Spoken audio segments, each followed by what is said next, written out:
નમસ્કાર દોસ્તો, વિડીયોમાં ફરી એક વખત તમારું સ્વાગત કરું છું. હિન્દુ મુસ્લિમ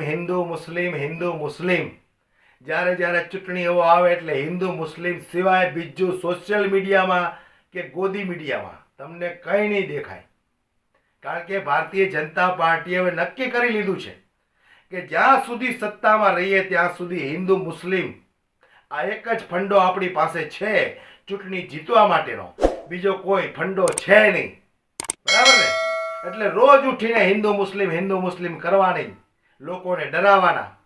ત્યારે થોડા સમય પહેલા ઉત્તર પ્રદેશની અંદર બહેરાઇચમાં જે ઘટના બની હતી, એક મુસ્લિમ સમાજના કોઈ ઘર ઉપર ચડી અને એમનો ઝંડો ઉખાડીને ત્યાં ભગવો ઝંડો લહેરાવવામાં આવ્યો હતો. એ ઘટના પછી ઘણા બધા એન્કાઉન્ટર પણ થયા. મર્યું કોણ આમાં? મારી તમારી જેવાના દીકરાઓ. નેતાના દીકરાઓને કંઈ નથી થયું. એ તો સહી સલામત બિંદાસ છે, એશો આરામની જિંદગી જીવે છે. ત્યારે આજે ફરી એક વખત એવી જ ઘટના ભાગલપુરની અંદર થઈ છે. એક મસ્જિદ ઉપર એક યુવક ચડી જાય છે અને ત્યાં ભગવો લહેરાવે છે. ત્યાર પછી લોકોની અંદર જે રોષ ફાટી નીકળ્યો છે. પણ મારે કહેવું એટલું છે કે તમે એક તરફ અખંડ ભારત બનાવવાની વાત કરો છો અને બીજી તરફ રોજ સવારે ઉઠી અને આવા કિસ્સાઓ સામે આવે છે. કોણ કરાવે છે આ બધું? કોણ આવા લોકોને ભડકાવે છે? ત્યારે આ ઘટના પણ ખૂબ ગંભીર છે. જોઈએ આવનારા દિવસોમાં આ ઘટના ઉપર શું એક્શન લેવામાં આવે છે. પણ હાલ તો મારે સુપ્રીમ કોર્ટના વકીલ ભાનુ પ્રતાપે જે આ ઘટનાને એકદમ વખોડી છે અને સરકાર ઉપર જે આકરા પ્રહારો કર્યા છે, મને ખૂબ ગમ્યું. જે રીતે સુપ્રીમ કોર્ટના વકીલ ભાનુ પ્રતાપે જે વાત કરી મને ખૂબ ગમી. એટલે દોસ્તો મારે તમને એ વાત સંભળાવી છે. જનતા ટીવી લાઈવના માધ્યમથી જે રીતે સુપ્રીમ કોર્ટના વકીલ ડોક્ટર ભાનુ પ્રતાપ સિંહ જે સરકાર ઉપર ખૂબ ગુસ્સે થયા છે અને દેશની જનતાને શું મેસેજ આપ્યો છે, આવો આપણે જરા એ વિસ્તારથી सांभलिए. क्या काली माँ ने यह कहा है कि तुम जब मेरी जो है यात्रा निकाल ले हो तो तुम मुस्लिमों की मस्जिद पे जाके चढ़ के उनके घर पे जाके भगवा फहराना? क्या ये कहा है माँ ने? क्या हिंदू धर्म में यही कहा गया है? क्या ये जो लोग हिंदू धर्म को जिस तरह से बता रहे हैं कि यही कहा गया है? अगर यही सब कुछ कहा गया है और भक्त उनको मानकर ही ये काम कर रहे हैं तो फिर ये हिंदू धर्म के ऊपर सवाल खड़ा हो जाता है कि ऐसा धर्म है क्या जो हिंसा फैलाने की बात कर रहा है? तो ये सोचना उन हिंदुओं को ही है. ये देश मुस्लिम समाज के लोगों का भी है, जितना हिंदुओं का है, जितना बौद्धों का है, जितना ईसाइयों का है. और कोई कितना भी भुलाए, लेकिन देश की आजादी में जो मुस्लिम समाज का योगदान है उसे कौन भुला सकता है? कोई नहीं भुला सकता. इतिहास है, तो कभी मिटेगा नहीं, हमेशा कायम रहेगा. तो मुस्लिम समाज को डरने की जरूरत नहीं है. मुस्लिम समाज को यह सोचने की जरूरत है कि समाज में जब यह हालत है, देश में यह हालत है, सत्ता में बैठी हुई एक पार्टी जो लगातार उनके प्रति घृणा और नफरत फैला रही है. नमस्कार, आप देख रहे हैं द जनता लाइव. मैं हूं आपके साथ नलिनी. इन दिनों राजनीतिक गलियारों में हलचल मचा रखी है एक नारे ने, और नारा है बटोगे तो कटोगे. ये नारा किसी और ने नहीं बल्कि उत्तर प्रदेश के बुलडोजर बाबा के नाम से जाने वाले योगी आदित्यनाथ ने दिया है. और अब इसी नारे के लिए जो तमाम विपक्षी पार्टियां और नेता हैं वो भी नारा दे रहे हैं. इसी पर हमारे साथ आज अहम चर्चा के लिए मौजूद हैं भानु प्रताप सिंह जी, सुप्रीम कोर्ट के अधिवक्ता हैं. नमस्कार सर, बहुत बहुत स्वागत है आपका. बटोगे तो कटोगे, इस तरीके का नारा देना राजनीति में अपने फायदे के लिए कितना सही है? जनता को क्या मैसेज जाता है सर? नहीं, मैं समझता हूं इससे बड़ा देश का दुर्भाग्य नहीं होगा कि एक मुख्यमंत्री जो भगवा चोला भी पहने हुए है वो इस भाषा का इस्तेमाल कर रहा है जी. हालांकि कोई नई बात नहीं है, उन्होंने पहले भी ठोक देंगे, देख लेंगे, इस तरह की जो भाषाएं इस्तेमाल की हैं, कम से कम एक लोकतांत्रिक रूप से चुने गए एक प्रतिनिधि की, एक मुख्यमंत्री की भाषा तो नहीं है. अगर यह भाषा कोई और बोलता तो यही मुख्यमंत्री कहते कि क्या गुंडों की भाषा इस्तेमाल कर रहे हैं. लेकिन जब आप ये इस्तेमाल कर रहे हो तो आपको क्या कहा जाए? एक मुख्यमंत्री को क्या कहा जाए? और यह भाषा का इस्तेमाल होने का मतलब है कि आप हिंसा के पुजारी हो। आप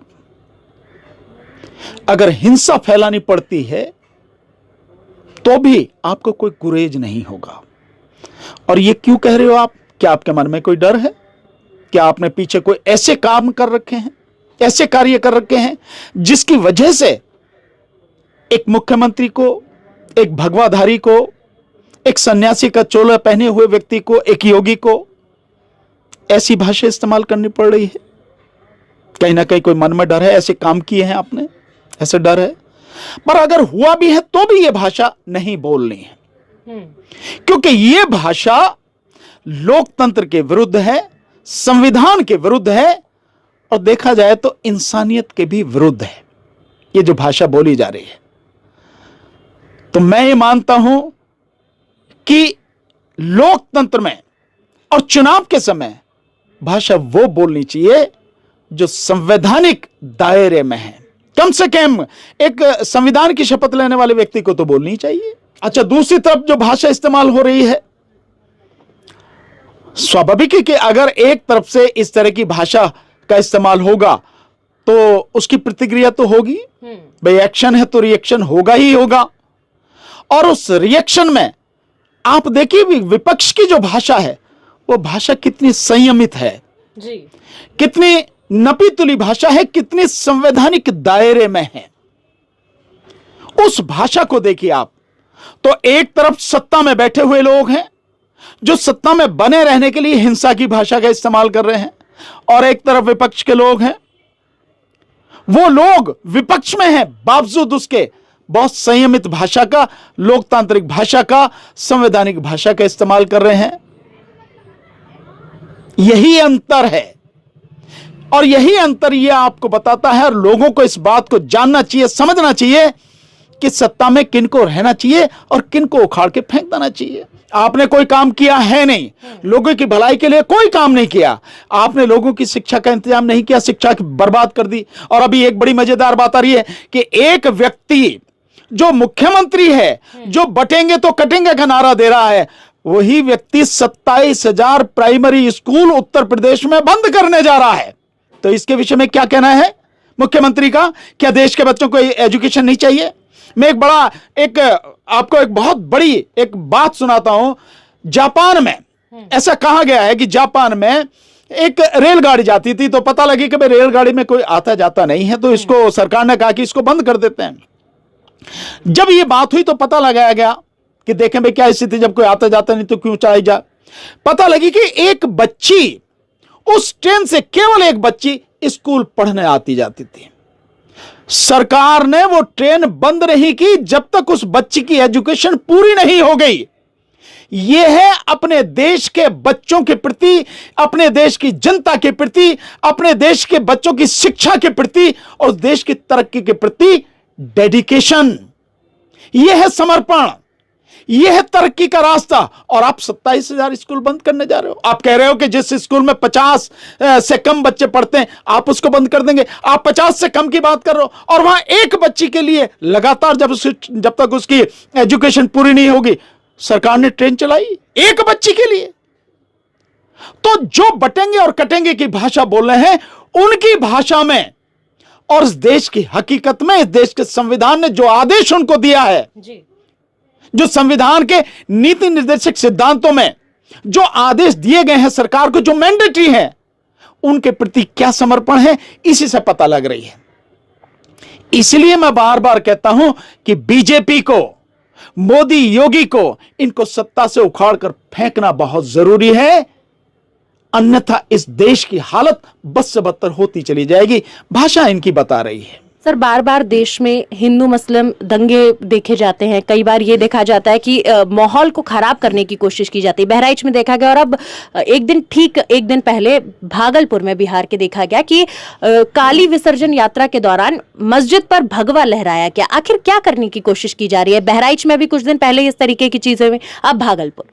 नहीं, बात सोचने की, ये जनता को भी ये सोचना है इस बात का, जो जिस तरह के ये काम कर रहे हैं। मैं समझता हूं देश की जनता को भी इसका विरोध करना चाहिए, बोलना चाहिए जी। क्या काली मां ने ये कहा है कि तुम जब मेरी जो है यात्रा निकाल ले हो तो तुम मुस्लिमों की मस्जिद पे जाके चढ़ के उनके घर पे जाके भगवा फहराना, क्या ये कहा है मां ने? क्या गणेश जी जिनको आप ईश्वर मानते हो, क्या उनके विसर्जन में या दुर्गा माता ने क्या ये कहा है कि तुम ऐसे काम करना, दूसरे धर्म के लोगों को बेइज्जत करना, उनके जो है सुख चैन को छीन लेना, उनके खिलाफ हिंसा भड़काना, क्या ये कहा है? क्या हिंदू धर्म में यही कहा गया है? क्या ये जो लोग हिंदू धर्म को जिस तरह से बता रहे हैं कि यही कहा गया है?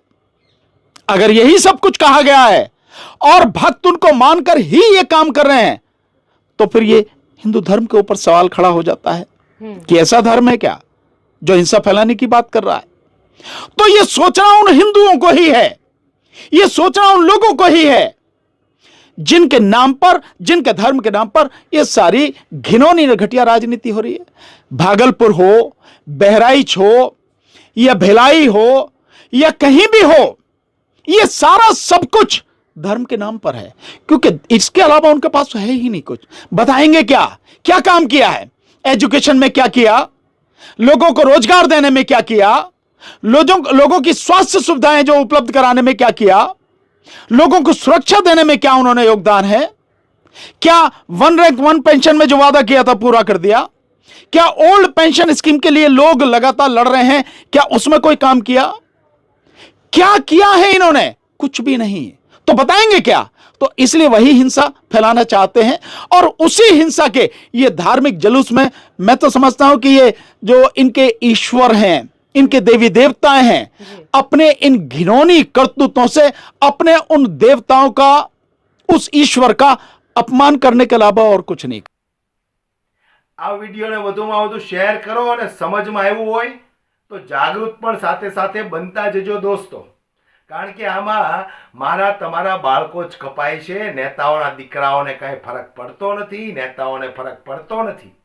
માટે જાગૃત આપણે જ બનવું પડશે।